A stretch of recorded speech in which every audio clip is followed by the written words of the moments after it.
You made your choice. Now live with the consequences. The notification ping at 11:47 p.m. should have been my first warning. I was sprawled on our sagging couch, laptop balanced on my knees, pretending to review engineering specs while Sandra graded papers at the kitchen table. The blue glow of Facebook lit up my screen, and there it was. My wife's latest post, bold as brass for all our friends to see. Single until someone proves they deserve me hash. Know your worth hash, new chapter. I stared at the words until they burned into my retinas. 43 likes already, comments rolling in from her college colleagues, her book club friends, even my own cousin Jennifer, cheering her on with fire emojis. My throat went dry as sandpaper. Sandra was still married to me, last I checked. We'd had our problems. What couple didn't after 5 years? But this was news to me.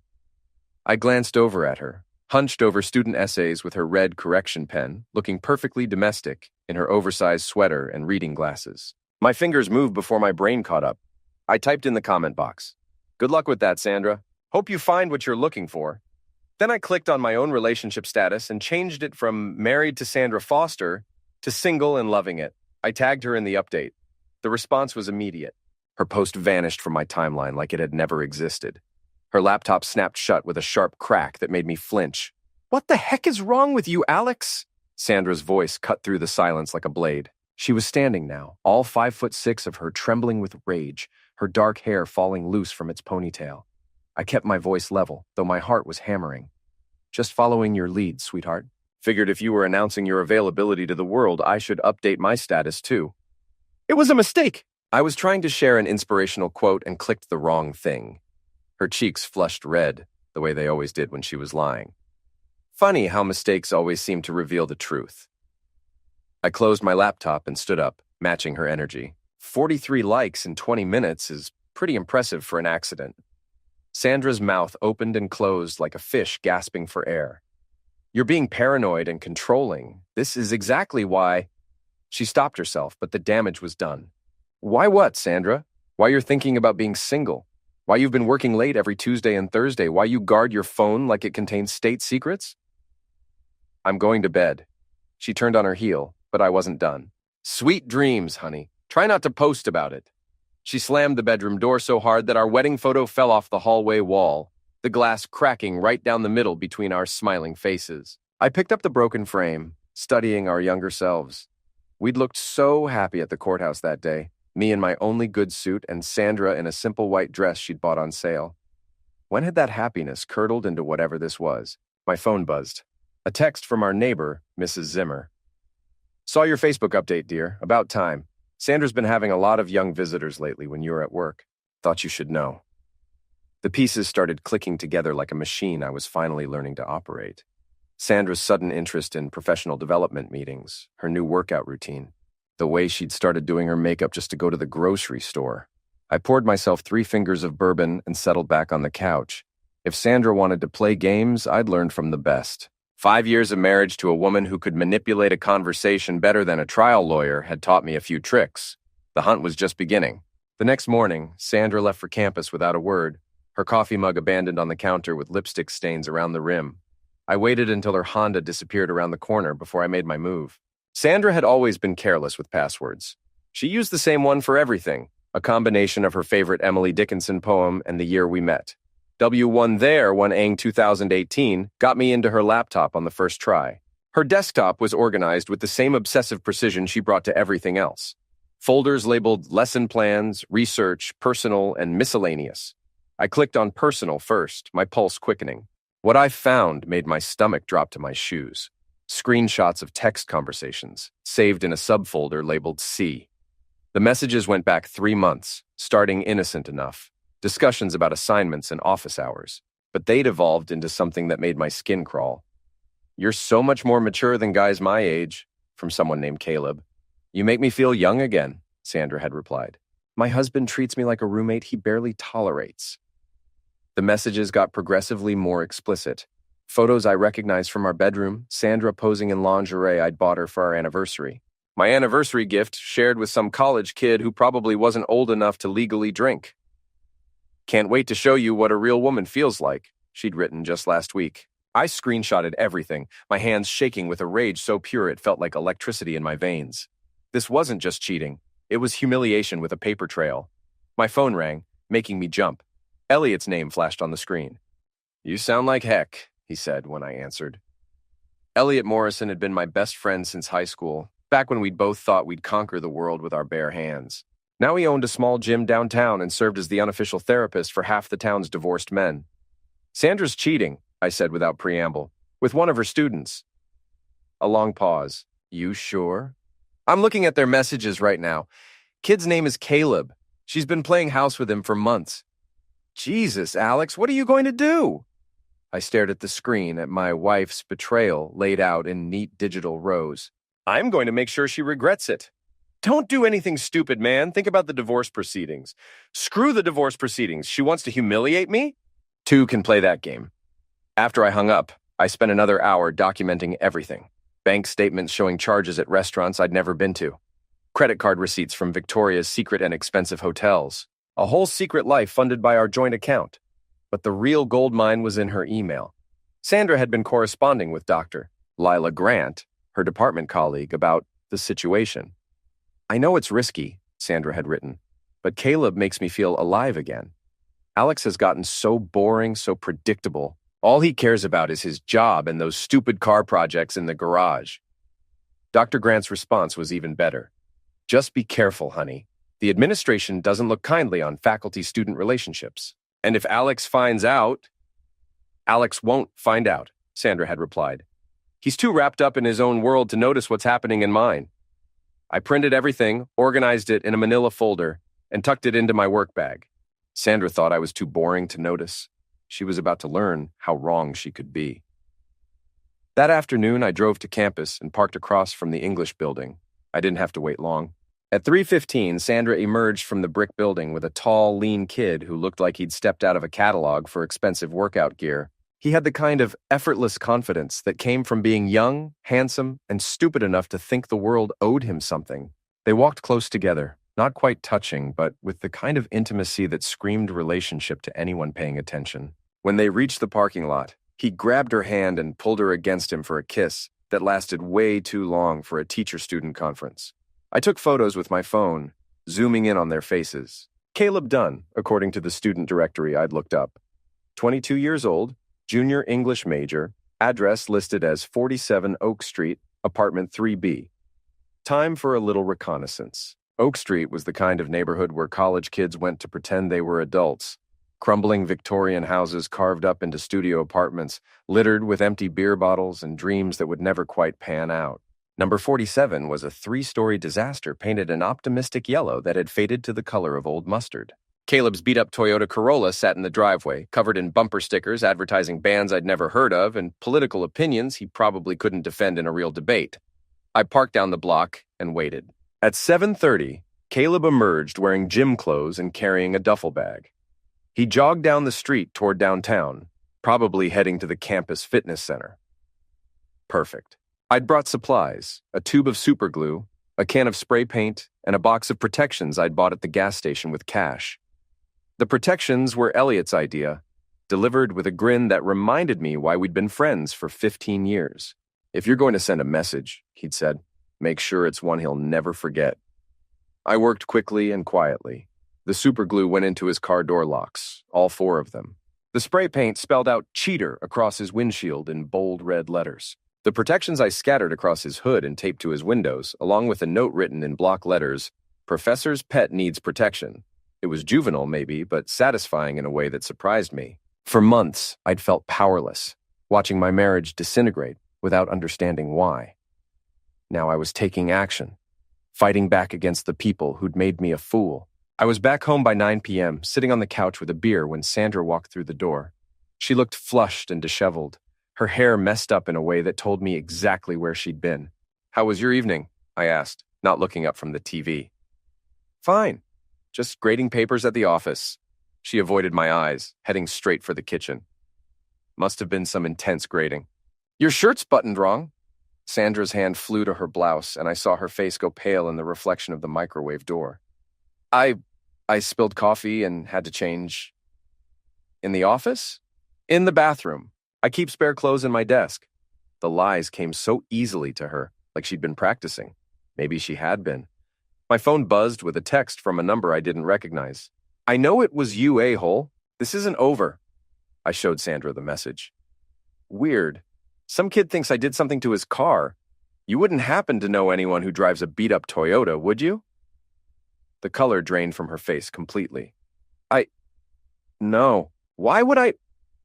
Just curious. Probably some case of mistaken identity. I deleted the message and went back to my beer. By the way, I'm thinking of taking up photography as a hobby. Maybe get some candid shots around town. You never know what interesting things you might capture. Sandra muttered something about taking a shower and disappeared upstairs. I heard the water running and knew she was probably texting Caleb, trying to figure out what I knew and what I was planning to do about it. Let her wonder. The real fun was just getting started. The Rusty Anchor was the kind of bar where college professors went to pretend they were still young, and townies went to forget they were getting old. The lighting was dim enough to hide the stains on the carpet, and the jukebox hadn't been updated since the Clinton administration. I found Dr. Lila Grant holding court at the bar, 3 drinks deep and complaining loudly about the state of modern education to anyone within earshot. She was a thin, sharp-faced woman in her 50s who'd never married and seemed to resent anyone who had. "Alex Foster," she called out when she spotted me. "What brings you to our little den of academic despair?" "Just needed a drink." I slid onto the bar stool next to her and ordered a bourbon. "Rough day. Tell me about it." "These students get more entitled every year, present company excluded, of course."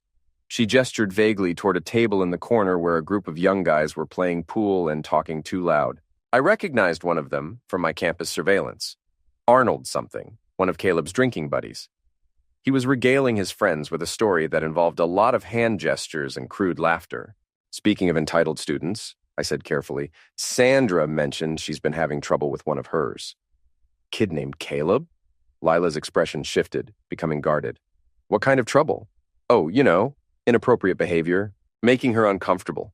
I took a sip of bourbon and watched her reaction. "She's been stressed about it for weeks." "That's interesting." Lila finished her drink and signaled for another. "Because from what I've observed, Sandra seems quite comfortable with young Mr. Dunn." "What do you mean?" She leaned closer, her voice dropping to a whisper that reeked of gin and gossip. "I mean, I've seen them together, Alex. In her office after hours, door closed, blinds drawn. That's not how you handle a problem student." My grip tightened on my glass. "How long has this been going on?" "Months." I tried to warn her. Faculty-student relationships are a guaranteed way to destroy your career, but Sandra always thinks she's smarter than the rules. Lila's words were slurring slightly, but her eyes were sharp with malice. "She's done this before, back at her previous school. Why do you think she ended up at a second-tier college in Maine instead of somewhere prestigious?" The information hit me like a physical blow. This wasn't Sandra's first affair with a student. It was a pattern. I'd been married to a predator and never known it. "I should go," I said, standing up. "Alex." Lila grabbed my arm. "I'm sorry. I thought you knew." "I'm learning a lot of things lately." I was heading for the door when Arnold's voice carried across the room. "Caleb's been bragging about nailing his English professor. Dude's got photos and everything. Says she's teaching him way more than Shakespeare, if you know what I mean." The kids' friends erupted in laughter, and something inside me snapped. I walked over to their table, my footsteps loud in the sudden quiet that fell over the bar. "Are you talking about Professor Foster?" I asked Arnold. He looked up at me with the cocky grin of someone too young and too drunk to recognize danger. "Yeah, man, you know her. Hot piece of A for an older chick. She's my wife." The grin vanished. Arnold's friends suddenly found their drinks very interesting, leaving him to face me alone. "Oh, crap. Dude, I didn't know." "What photos?" My voice was deadly quiet. I don't... Caleb just said. I leaned down until we were eye to eye. "Here's what's going to happen. You're going to call your friend Caleb and tell him that if any photos of my wife end up online, I'm going to hold you personally responsible. Understood?" Arnold nodded frantically. "Yeah, man, absolutely. I'll talk to him right now." Good boy. I left him fumbling for his phone and walked out into the night air. My hands were shaking with adrenaline and rage, but for the first time in months, I felt like I was in control. Sandra wanted to play with college boys? Fine. But she'd forgotten that I wasn't a college boy anymore. I was a grown man with nothing left to lose and a very good memory for grudges. Time to remind her what that meant. I got home to find Sandra pacing the living room like a caged animal, her phone pressed to her ear. She ended the call abruptly when she saw me. "We need to talk," she said. "I'm listening." "Someone vandalized Caleb's car last night. Spray paint, glue in the locks, disgusting things taped all over it."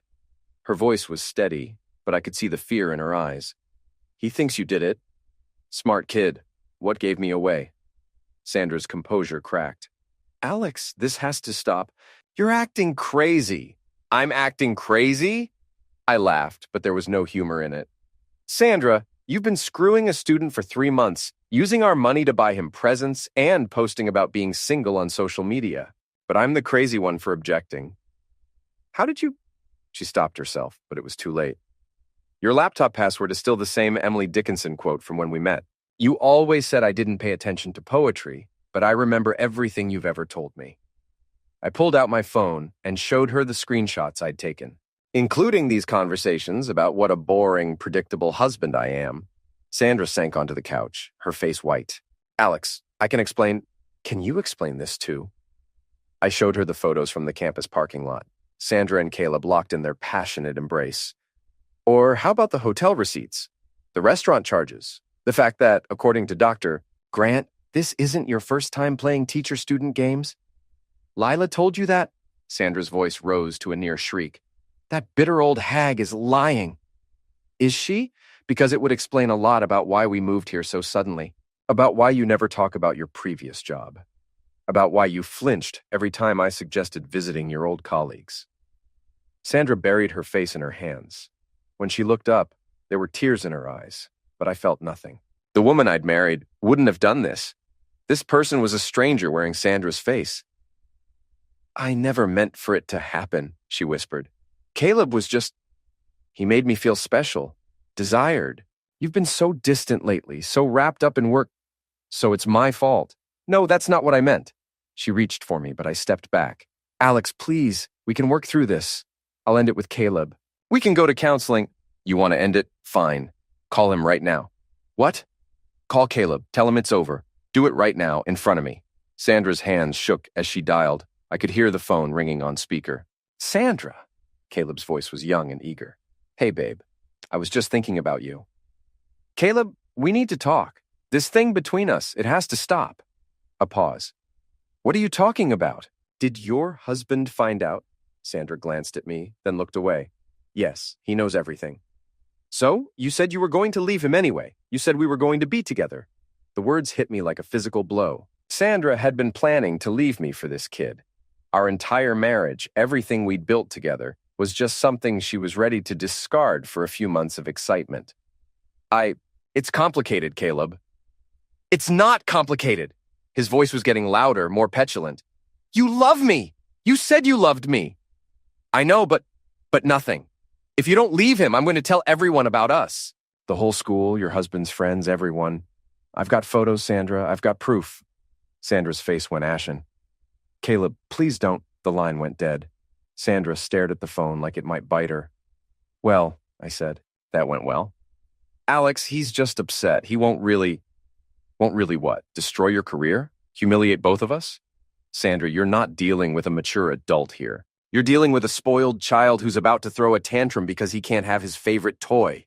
Sandra started crying in earnest now, ugly sobs that shook her whole body. "What am I going to do?" I said, are going to fix this, but we're going to do it my way." The next morning, I called in sick to work and drove to campus with a manila folder full of evidence and a plan that would either save my marriage or end it spectacularly.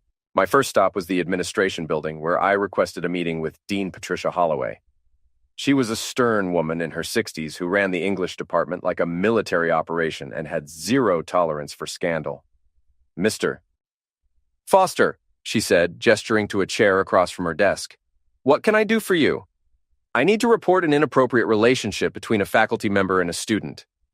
Her expression didn't change, but I saw her shoulders tense. "That's a serious accusation.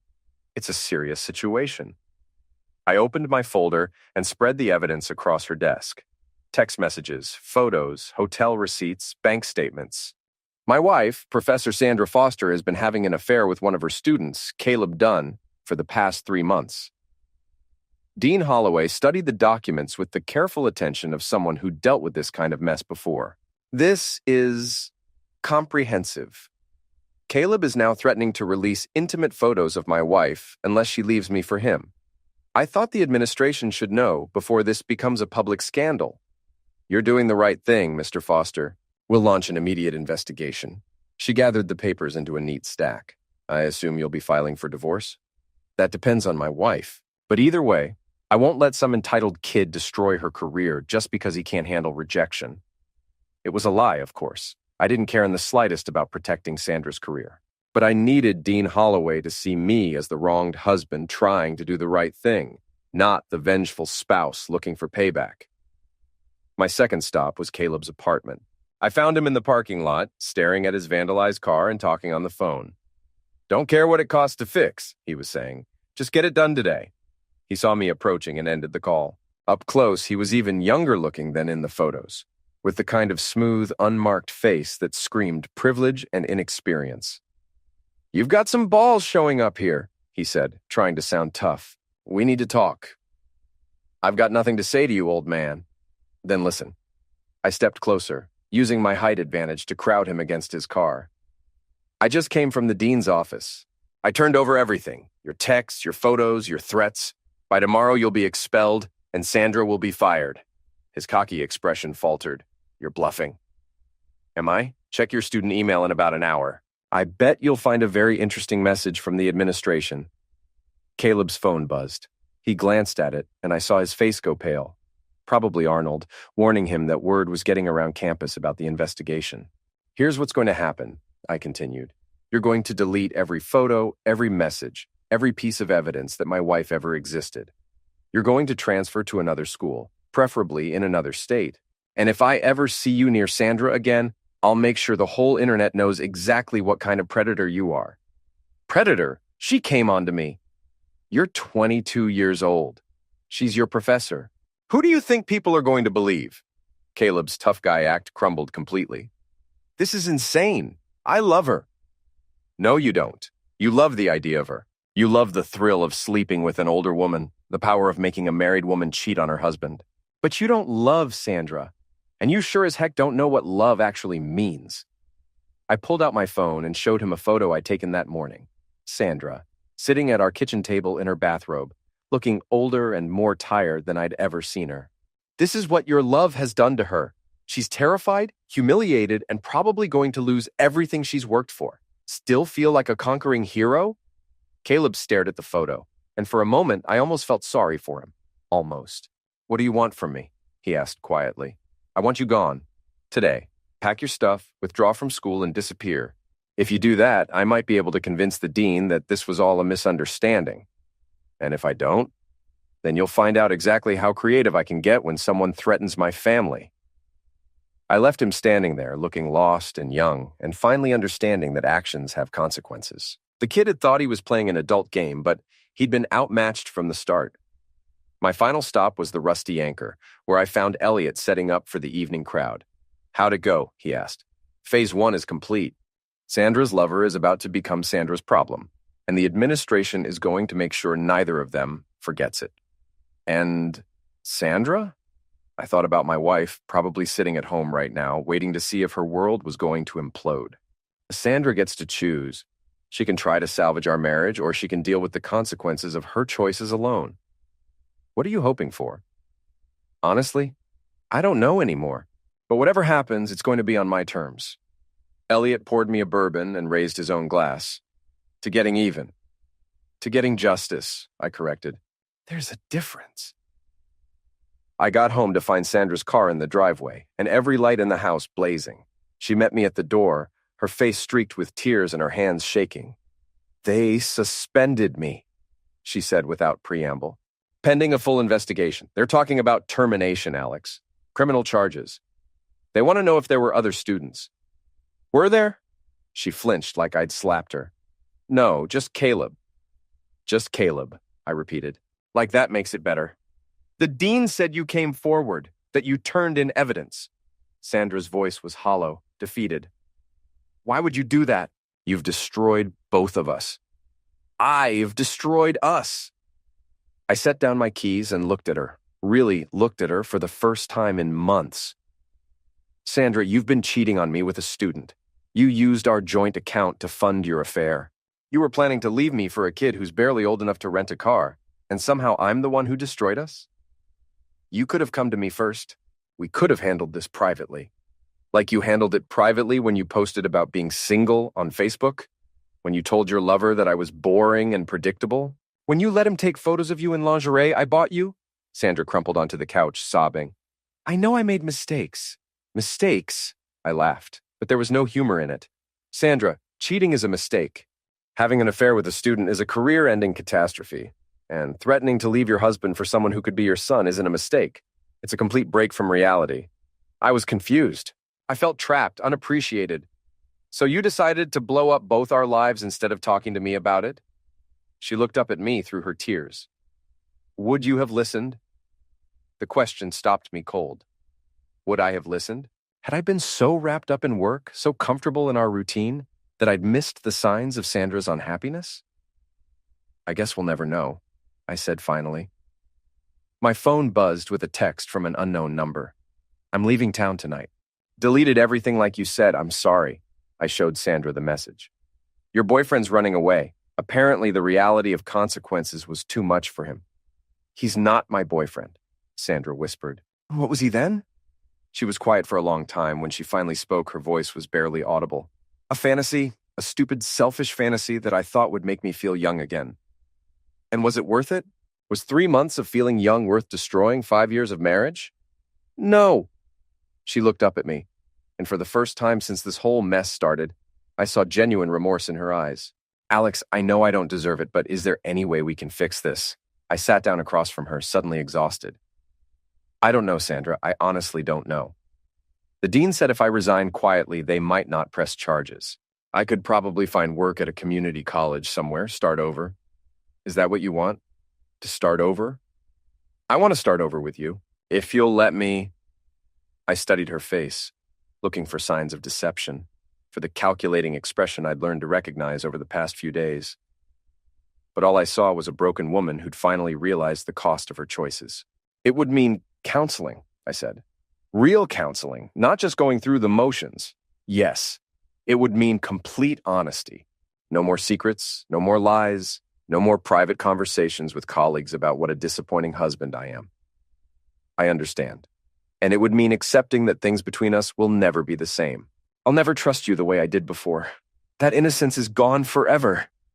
Sandra nodded, tears streaming down her face. I know. I'm so sorry, Alex. I'm so sorry. I looked around our living room, at the life we'd built together. The bookshelf Sandra had insisted on painting bright yellow, the coffee table I'd built from reclaimed wood, the wedding photo I'd never gotten around to fixing, still lying on the side table with its cracked glass. We'll try, I said finally. But Sandra, if you ever, and I mean ever, betray me like this again, I won't just destroy your career. I'll destroy everything you care about, and I'll do it so thoroughly that you'll spend the rest of your life wishing you'd never met me. She shivered at the ice in my voice. I understand. Good. Now pack a bag. We're going to stay at a hotel tonight while we figure out our next move. I can't sleep in this house until we've had time to decide what we're really doing here. As Sandra went upstairs to pack, I picked up our broken wedding photo and studied it one more time. The couple in that picture had been naive, optimistic, certain that love would be enough to overcome any obstacle. They'd been wrong about a lot of things, but maybe, just maybe, they'd been right about the important ones. I tucked the photo into my jacket pocket. Tomorrow, I'd get the glass replaced. Not because I believed we could go back to who we were, but because I wanted to remember how far we'd fallen and how hard we'd have to work to build something new from the wreckage. Sandra came downstairs with a small suitcase, looking lost and uncertain. Ready? I took her bag and headed for the door. Let's go see if we can figure out how to be married to each other again. As we drove toward downtown, Sandra reached over and took my hand. I didn't pull away, but I didn't squeeze back either. Trust, I'd learned, wasn't something you could rebuild with a single gesture. But maybe it was something you could earn back, one honest conversation at a time. The hotel room was small and impersonal, with 2 double beds and a view of the parking lot. Sandra sat on one bed, I sat on the other, And we talked until dawn about everything we'd done wrong and everything we might do right. It wasn't forgiveness, not yet, but it was a beginning. And sometimes a beginning is enough.